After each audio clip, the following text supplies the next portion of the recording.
Good day, sir. I'm Steven Lorazan. Today, I'm going to present my presentation on subject CRI 314, code 6371, and specifically on Article 13, circumstances which mitigate the criminal liability.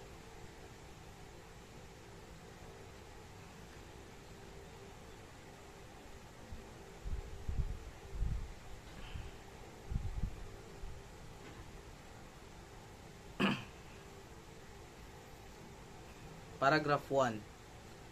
Those mentioned in the preceding chapter, when all the requisites necessary to justify or to exempt the criminal liability in the respective cases are not attendant. Second paragraph, that the offender is under 18 years of age or over 70 years. In the case of the minor, he shall be proceeded against in accordance with the provisions of Article 80. Paragraph 3, that the offender had no intention to commit so grave a wrong as that committed.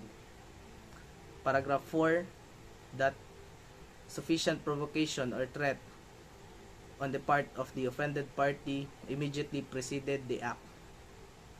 Paragraph 5, that the act was committed in the immediate medication of a grave offense to the one committing the felony or delito, his spouse, ascendants, or relatives by affinity within the same degrees.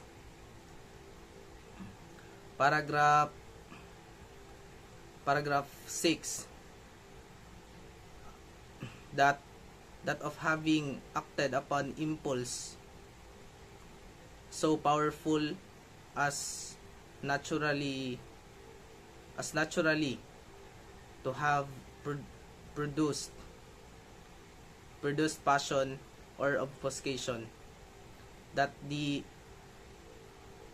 paragraph 7, that the offender had voluntarily surrendered himself in a person in authority or his agents, or that he had voluntarily confessed his guilt before the court prior to the presentation of the evidence for the prosecution.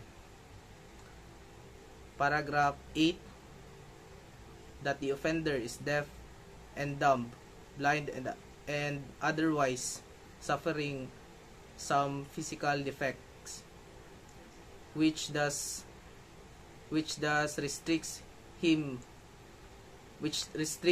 means of action, defense, or communication with his fellow beings.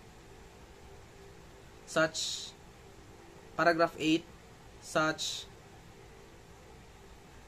illness of the offender as would diminish the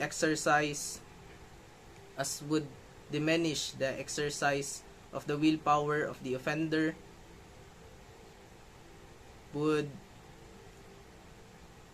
without however depriving him of the consciousness of his acts.